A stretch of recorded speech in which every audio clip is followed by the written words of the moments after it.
Hombres musculosos, mujeres intrépidas, capaces de enfrentarse a los más temibles enemigos, escapar de mortales trampas y con habilidades de investigación que hasta el propio hombre murciélago envidiaría, y salvar al mundo de una catástrofe global.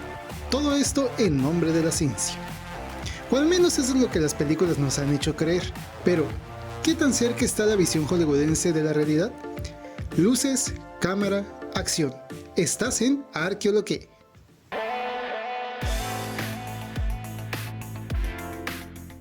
Muy buenos días, tardes, noches o lo que sea que esté ocurriendo desde el lugar en donde nos estés viendo. Bienvenido a Arqueoloqué, un espacio dedicado a ti, amante de la arqueología, entusiasta de la historia. Hoy vamos a hablar de las películas y cómo Hollywood u otras cintas cinematográficas nos han hecho ver al arqueólogo como este héroe de cómics, ya conocemos y de juegos, ya conocemos el más famosísimo caso de lo que viene siendo Indiana Jones, nuestro arqueólogo favorito. Este es como que el primer video. Va a ser la primera parte. La primera parte de una serie de videos en donde vamos a estar hablando de cultura popular, de cómo la cultura popular ha construido una visión del arqueólogo, desde los videojuegos, historietas, incluso el anime, las películas y... Bueno, el día de hoy vamos a hablar de 4 películas: Tomb Raider, La Momia 1 y 2 y La Excavación. Empezamos con la película de Tomb Raider, pero la versión del 2018. Y honestamente yo no vi muchas cosas arqueológicas en esta película o en las que se pueda analizar un punto de vista de arqueólogo o tal, porque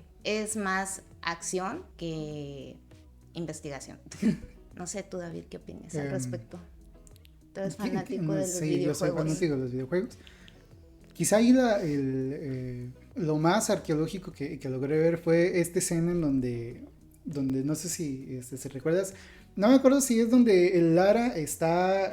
que va a la baticueva de su papá. Casi que va a la baticueva de su papá, y quizá lo más arqueológico que había era esta parte en donde estaban clasificadas los artefactos que habían ahí y que tenían etiquetitas y el clásico registro arqueológico. El clásico registro arqueológico y el preámbulo del análisis de la investigación de gabinete. Quizás es lo más arqueológico que teníamos en la película. Más sí, allá de eso, pues no. Creo que tienes razón en ese punto de que, o sea, lo único arqueológico es el plan de la cueva esa del papá, donde tiene sus cosas y tal. Y también eso, ¿no? De que inicia, por ejemplo, la película con una investigación de una leyenda y tal, y el señor se obsesiona con esta, y es que empieza su búsqueda de piezas, mapas y tal, pero... Y lo interesante de esto es que, por ejemplo, buscando como las reseñas o los resúmenes de las películas, aparte de verlas, te mencionan en ellas que todos son arqueólogos. Dice, la arqueóloga Lara Croft se enfrenta a una nueva aventura. Dices, en realidad en ningún momento de la película, de todos los minutos que dura la película, mencionan que era arqueóloga. No decían que era exploradora, solo decían, bueno, era una aventurera que llegó a buscar a su padre. En realidad no era una película de arqueología o con un tema arqueológico más que la introducción al mito de esta criatura y que provocaba una enfermedad, ¿no? Que es pues, prácticamente el 80% de las obras cinematográficas en donde hablamos de arqueólogos, de cosas antiguas, de exploraciones y toda esta este hilo de ideas sobre artefactos o cosas místicas, pues es prácticamente lo mismo: acción, aventura, una búsqueda con algo, pero se queda hasta cierto punto en eso. La Momia 1. Pues no sé, a ver, esta película me late, no sé, tal vez pienso que representa nuestras generaciones, porque hay otras generaciones que tuvieron o crecieron con Indiana Jones y no sé, desde chiquitos tuvieron esa inquietud de, no lo digo por mí, porque, pero de, quiero ser arqueólogo porque me identifico con este güey y tal, ¿no? Yo tuve compañeros en la licenciatura que decían de, oye, Yo ¿por qué entré estudiaste por- arqueología? Y dicen, es que vi la momia y me emocioné tanto que yo también quise ser arqueólogo. No tiene nada de arqueología la película. Pero bueno, un poquito. Resumiendo tantito la historia de lo que viene siendo la momia. Porque pues, nadie la ha visto en Canal 5 un domingo. Sí, porque nadie la ha visto A en las Canal 5 un 7. domingo a las 7 de la noche. Y dura 4 horas.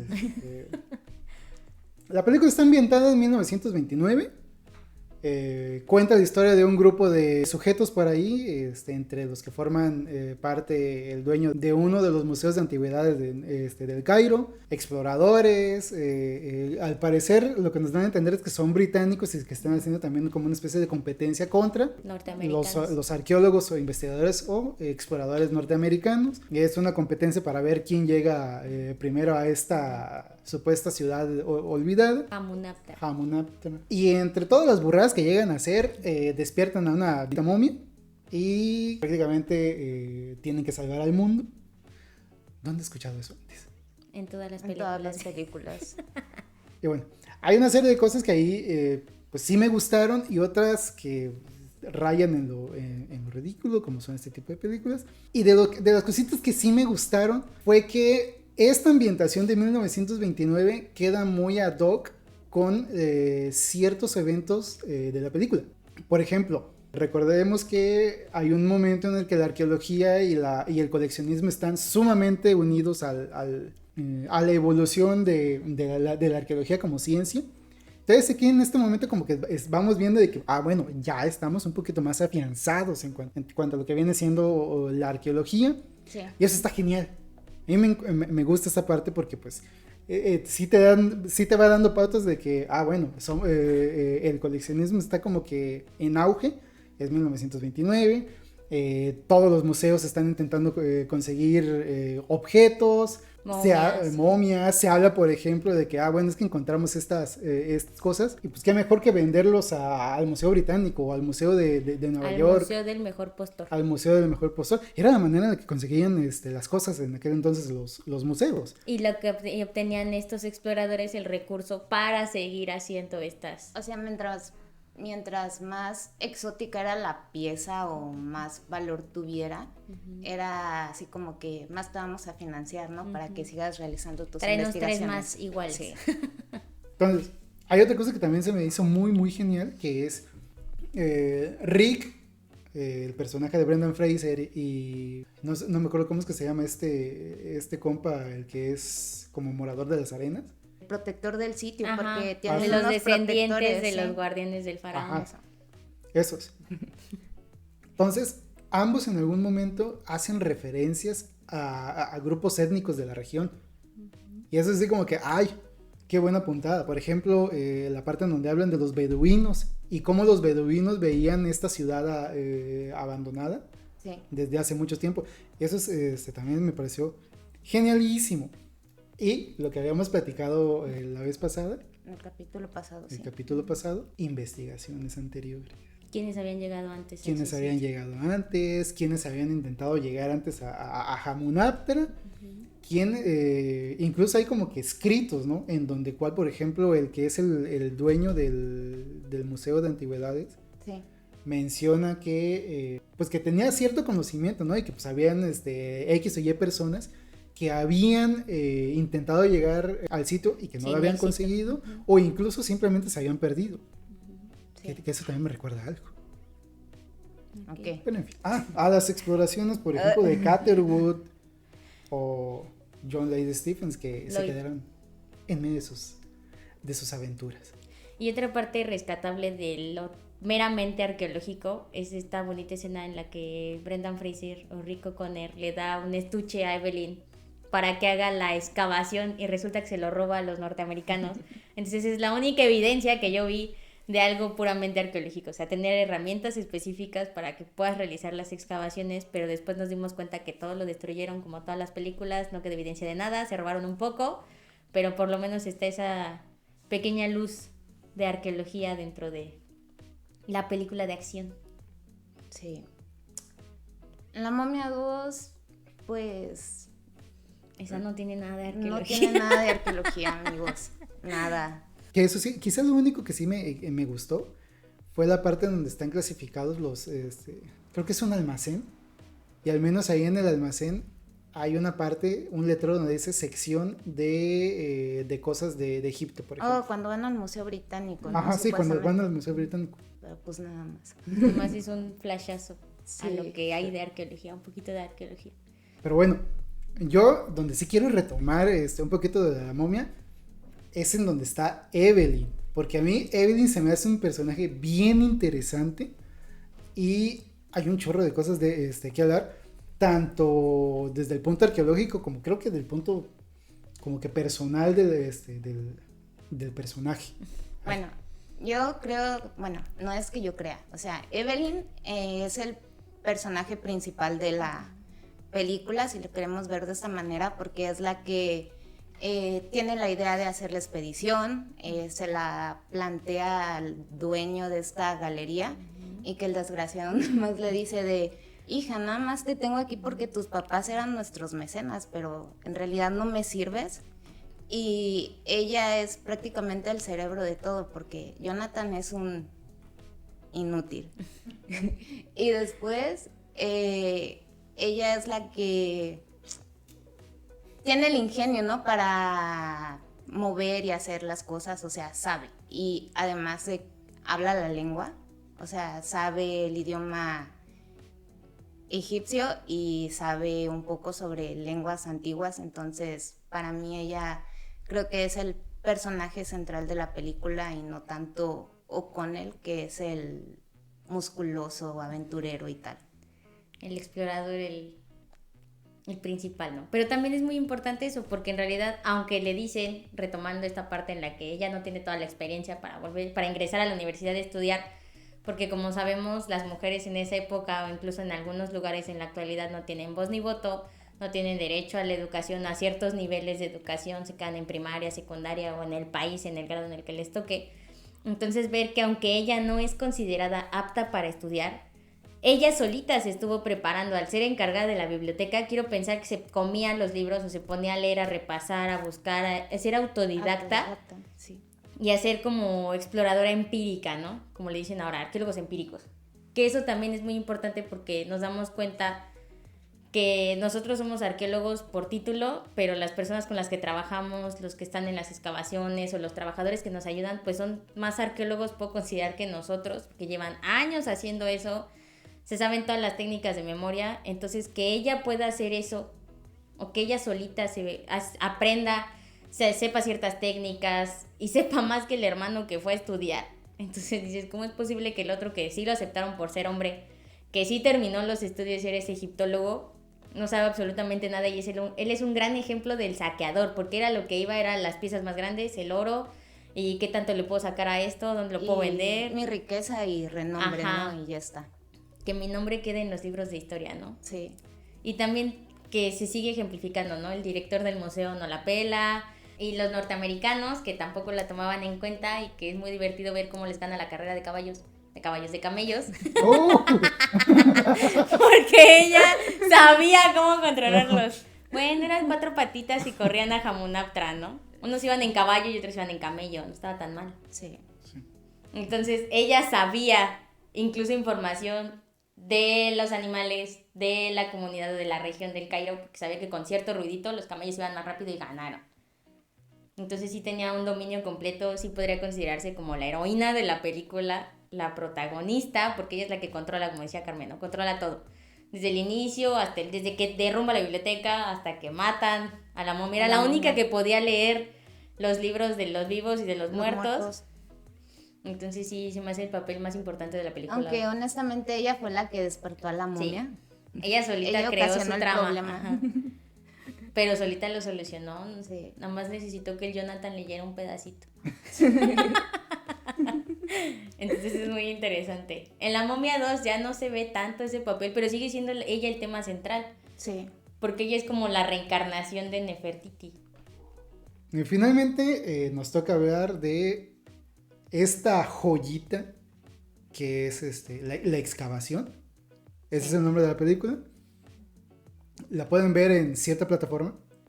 Con una N. Con una N. Y bueno, la excavación está ambientada en 1939. Está basada en la historia del libro con el mismo nombre, La excavación, escrita por, ¿cómo es que se llama este cuate? John Preston. John Preston. Bueno, honestamente yo tenía muchas dudas sobre ver esta película, porque, no sé, así ves el tráiler en la plataforma y dices, ay, va a ser otra vez la típica novela inglesa de amor y tal, y no sé, y me la recomendó un amigo, gracias Arturo, y pues honestamente llegué buscando bronce al ver la película, pero encontré oro porque de verdad es una joya la película, nos representa un poco. Tiene más ejemplos arqueológicos. Sí, totalmente. Para empezar, otra vez en las tramas dicen el arqueólogo y en realidad ese era el excavador. El excavador, porque lo que este señor que es Basil Brown es ni siquiera es un técnico, lo podríamos llamar, porque es una persona que es un autodidacta que a los 12 años deja la escuela y se empieza él a como Evelyn. formar, exactamente como Evelyn, y se empieza a formar y tiene estos conocimientos gracias a, o sea, conocimientos de la tierra y de eso por su papá, que es el que le enseñó, que era un agricultor, y es un fanático de la astronomía y de la arqueología, y al ser este tipo de persona, él empieza a trabajar con el museo local de Ipswich, creo que es el lugar en donde se desarrolla la trama, y pues empieza con esta relación de Basil Brown y Edith Pretty, que es la terrateniente, ¿no? La dueña de la hacienda, la finca. Es unos terrenos, no sé, una viuda. También lo importante de esto es, volvemos a lo mismo, él era el trabajador del museo, era el que se encargaba de hacer las excavaciones y estaba más enfocado en una ciudad romana, que era la que estaban excavando, que era la excavación más importante, ¿no? Entonces, como muchas veces pasa en la arqueología, pues te vas por lo monumental, lo impresionante, lo que pueda atraer al público o al turista, y dejamos muchas veces de lado las pequeñas cosas que pueden aportar incluso más que sacar otra pirámide que va a traer a la Reina Verde o que trae otro gobernante, que en realidad ya tenemos 20 de esos en los museos. Y esto aportó mucho más conocimiento. Esta es la película, a mí me encanta la película desde que la encontré en el 2021 a media pandemia.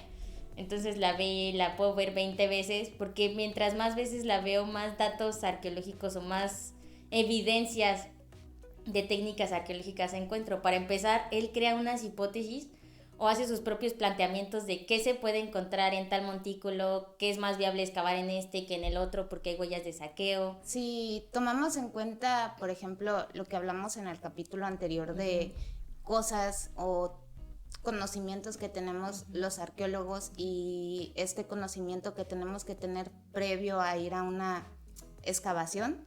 Por ejemplo, él cuando se presenta con esta señora Edith, van a ver el terreno y tal, y es prácticamente hace prospección, ni siquiera así con el simple hecho de llegar, ver, dice, bueno, aquí veo que hay madrigueras de conejo, empieza a ver más y dice, me parece que ha habido saqueadores por las chimeneas que han hecho aquí y cómo se ha hundido la tierra y cómo se ve todo esto.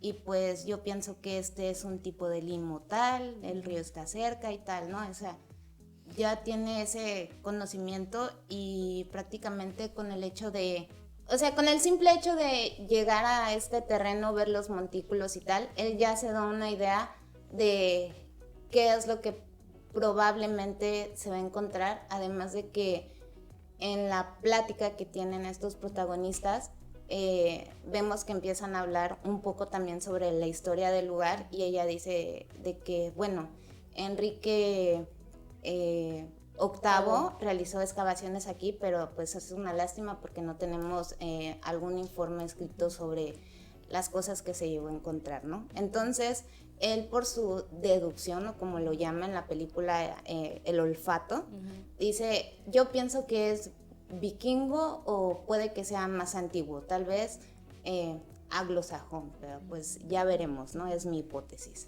Y pues sí, porque en realidad estas técnicas que él aplica de conocer el entorno, identificar áreas más prósperas para las excavaciones o dónde sí o dónde no excavar, pues ahora le llamamos arqueología del paisaje, que es en conocer el entorno en el que vamos a trabajar y darnos cuenta que si todo el terreno en 100 metros o en 100 kilómetros es todo plano y de repente salen 3 montículos, eso quiere decir que no son tan naturales como pensábamos. Si el terreno es tan accidentado, no podemos decir que cada cerrito era una zona arqueológica o era un montículo, un sitio. Tenemos que aprender a identificar. Y también creo que cuando ya tiene un perfil hecho, una fosa, una trinchera, y todavía no han puesto las protecciones y se le viene el perfil, el túmulo de tierra, ¿no? Y queda ahí enterrado y tú así de se va a morir, no, por favor. Entonces, hasta que llegó la película. Sí. Entonces creo que esas son las partes como que más tensas, pero de ahí en fuera es totalmente arqueológica. Y justo para esa escena lo que él realiza es una cala de aproximación, o sea, empieza a excavar desde la orilla del montículo y poco a poco se va acercando. Eso también lo aplicamos en la actualidad, sí, para saber cuáles son los límites de un montículo, de una estructura, de una pirámide. Pero es que desde que inicia a trabajar, porque lo ves haciendo poniendo retícula, su retícula con su hilito y todo, o sea, él es un técnico, hay que dejarlo súper claro, y que la señora dice, miren, no puedo pagar a otros arqueólogos para que vengan, entonces mis propios, o sea, los trabajadores de la finca o lo que sea, son los que le van a ayudar, y él les empieza prácticamente a explicar o a decir qué es lo que van a hacer. Eso, ¿no? De que pone su retícula y tal, y cómo le explica a los otros chicos cómo hacer la labor del trabajo, cómo empiezan a remover la tierra con cuidado, porque igual no sabes qué es lo que van a encontrar. Y entonces, una de las cosas padres o importantes es de que encuentran un tornillo o algo que pertenece a un barco, ¿no? Un remache. Eso. Y dicen así de, es la pieza de un barco y tal, ¿no? Y entonces, como que ya se dan una idea de la antigüedad. Y otra cosa que me llamó la atención es cuando encuentran un pedazo de madera y la quieren sacar, y entonces, pues nosotros sabemos que si sacamos algo de un contexto para meterlo al otro, si es un material perecedero. Perecerás. Síguele. No soy no es cierto. Si lo sacas o sea, si lo mueves de contexto primario. O su microclima para meterlo a otro, pues obviamente esta evidencia se te va a destruir. Entonces también vemos cómo batallan con eso, y pues creo que esos puntos al principio se me hacen súper interesantes. Y ahí es donde ya llega el museo de Ipswich. Sí. Es donde justo van a remover la madera y dicen, no, pues ya la regó mi compañero porque ¿Por qué no contrata a un arqueólogo profesional? Un arqueólogo profesional. Ahí es donde ya se empieza a dar cuenta el museo así de, bueno, sí es interesante, porque incluso se quieren llevar al excavador. Pero qué mensos, porque ellos son los que lo corrieron. Porque es problemático cuando simplemente sabe o tiene es intuición, muy técnico, sí, muy de procesos. Sí, entonces creo que eso es interesante, y posteriormente vemos que descubre o que es un barco, y entonces ya vemos el foso o la excavación que ya es más grande, vemos los perfiles cómo están y todo. Yo honestamente no puedo hablar tanto de perfiles y tal porque no tengo tanta experiencia como mis compañeros en campo. Pero me llama la atención esa parte, y también que se hace una noticia a nivel nacional, y es tanta la importancia que tiene esto que hasta llegan arqueólogos del Museo Británico, ¿no? Que llegan a apropiarse de la excavación. Que aquí yo iba a hacer una pregunta. ¿Esta historia está basada en algún hecho de la vida real? Sí. Sí, ¿no? Sí, ese hallazgo sí existe. El sitio se llama Sutton Hoo o Sutton... Sí. De hecho fue importante porque Creo que es una de las primeras evidencias de... Exacto, o sea, es importante porque creo que antes tenían una idea, a principios del siglo XX tenían una idea de que en la Edad Media los vikingos o las sociedades anglosajonas eran unos salvajes, incultos, bárbaros y tal. Y entonces esto vino a cambiarles la visión totalmente y, mijo, date cuenta de que... Amiga, date cuenta. Exactamente, de que todas las sociedades han pasado por un ciclo y tal, y que estas estaban en un momento X y pues que tenían cultura, tenían arte, tenían economía, entonces no eran...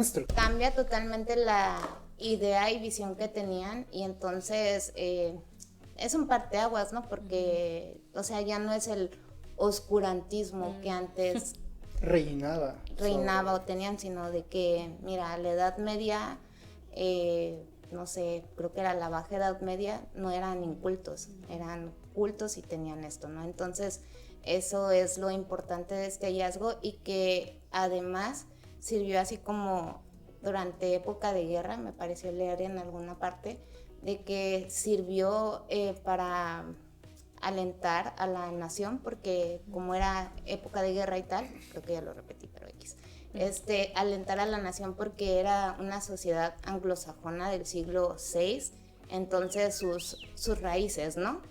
Entonces creo que eso es la relevancia de este hallazgo. De este filme. Y de este filme. Y bueno, también de que le dan su lugar a Basil Brown porque prácticamente lo habían ignorado cuando él fue el que promovió junto con la viuda. Él lo encontró, Edith, y que prácticamente hasta hace algunos años fue que su nombre está ya en la placa en la que se exhibe de manera ya permanente este hallazgo, ¿no? Sería muy interesante ver en algún momento qué tantas de estas técnicas arqueológicas que se aplicaron en la película se mantienen y se aplican en México. Se mantienen y se aplican en la actualidad, o bien cuáles, más bien fueron como el origen de muchas de las técnicas que ahorita utilizamos en la actualidad. Otro papel muy importante es otra mujer en la película que, aparte de Edith, la cocinera, algunas de las ayudantes o las que manejaban la casa o la hacienda, es esta Peggy Pidgeot, creo que sí se llamaba, ¿verdad? Sí. Peggy Pidgeot, que es la única mujer arqueóloga dentro de las excavaciones cuando llega al Museo Británico, pero en realidad pasa sin pena ni gloria, o llega a la excavación porque es la esposa de otro arqueólogo, ¿no? Uh-huh. Entonces, así el arqueólogo encargado de, oye, traje a mi esposa, o sea, este chavo le dice, o este señor le dice al arqueólogo encargado de la excavación de, oye, traigo a mi esposa que casualmente también es arqueóloga, sí, y creo que nos puede ayudar, ¿no? Y este señor le dice, hija, ¿cuánto pesas? Tanto. Eres muy liviana, perfecto, bienvenida a la excavación. O sea, ni siquiera supo, o sea, ella le mandó un artículo que acababa de publicar sobre cierto evento o hallazgo y le dijo, ¿y qué le pareció a usted? Y él dice, sí, interesante. Como era liviana y era más ligera que el resto de los hombres en las excavaciones, entonces ella podía estar acostada en una tabla, levantando, usando técnicas arqueológicas con herramientas, las cucharillas. Además de que prácticamente ella es la relevante en la excavación porque es la primera que encuentra un tesoro, por así decirlo, una pieza. No, la moneda la encuentra Basil, pero encuentra así como que un tesoro o algo que brillaba, no sé. Y entonces es que empiezan a ir limpiando y van dándose cuenta de este ajuar funerario que había, ¿no? Y ella es tan liviana que se rompe la tapa donde ya venían todas las ofrendas, ¿no? Pisa cuando lleva la tierrita para sacarla de la excavación, se hace el hoyo, entonces todos se exaltan, se alteran, como que llega un punto en el como que se enojan porque cómo es posible que está rompiendo el contexto, ¿no? Y ya después levantan todo eso y empiezan a encontrar, ella es la que sigue encontrando toda la cantidad de ofrendas que existieron en el sitio. Otra de las cosas que me llama la atención es cuando, no que me llama la atención, sino que es importante señalar es de que cuando empiezan a recoger el material y que le dan esa limpieza previa, lo ponen en unas cajitas de madera y cómo recolectan musgo para poder, que es un material natural y que está húmedo, para poder ahí colocar las piezas metálicas para que, pienso yo, que conserven algún tipo de temperatura o humedad. Sí, es a lo que se le llama recreación de microclima, que es cuando nosotros como arqueólogos, al momento de que encontramos X o Y piezas, como ya lo habían dicho antes, si tú expones una pieza a un clima tan ajeno, bruscamente, vas a perder información. Entonces esto es lo que se llama recreación de microclima, y lo que se hace es al menos intentar estabilizar el clima se está trayendo la pieza. Entonces es bien interesante. Pues esta película, a diferencia de las otras tres que vimos, creo que es la más apegada a nuestra labor de arqueólogo. El arqueólogo en sí, o como te lo pintan aquí, es alguien que deduce a través de el análisis el conocimiento. y el conocimiento. Entonces sí, es una buena película por si alguien está interesado en la arqueología o decide estudiar arqueología y dice, yo quiero ser arqueólogo porque vi Indiana Jones antes. Vean esta película. Guáchate esta película. Sí. La Súper verdad sí se recomendado. la recomendamos porque si no salen arañas, sí hay un poco de aventura dentro de las excavaciones, pero la mayoría de las veces eso es lo que realmente realizamos. Es estar hincados en la lluvia, en el sol, en la tierra, en el lodo, sacando tierra para descubrir los artefactos o lo que nos lleguemos a encontrar abajo, porque tampoco es de que tengamos unos lentes de rayos X o unos ojos de rayos X como para saber que justo ahí donde vamos a excavar vamos a encontrar la mina de oro. Y también es muy importante, a mí me gusta mucho más esta película, que a lo mejor pudieran existir más películas que aborden más la arqueología, porque se le está dando el papel que merece la persona que lo encontró, que eso también pasa mucho en la arqueología moderna. Cuando hacemos las excavaciones, como ya se los habíamos dicho más temprano en el video, tenemos gente en ocasiones que nos ayuda, que nosotros dirigimos de bájele 10 centímetros más, o mueve esta piedra, o espéreme porque voy a tomar la foto, voy a hacer el dibujo, y no son tomados en cuenta. Entonces a veces ellos tienen mucho más conocimiento que nosotros, o nos pasaba, bueno, a mí al inicio cuando estaba en las prácticas y agarrando práctica, por así decirlo, o haciendo callo en la arqueología, entonces era muy interesante acercarte a estas personas que han estado años en el sitio y que conocen el sitio de arriba para abajo, y que ellos te pueden enseñar más de lo que te puede enseñar un libro. Darle el lugar, El crédito. sí, a la persona que en verdad lo merece. Amigos, todas aquellas personas que nos han ayudado en nuestras labores de arqueólogos, muchas gracias. Sí. Porque sin ti, nosotros como arqueólogos no podríamos hacer las cosas que hacemos. Bueno, sin más por el momento, quédense con nosotros, esperen el siguiente episodio. Esto fue Arqueología. Nos vemos.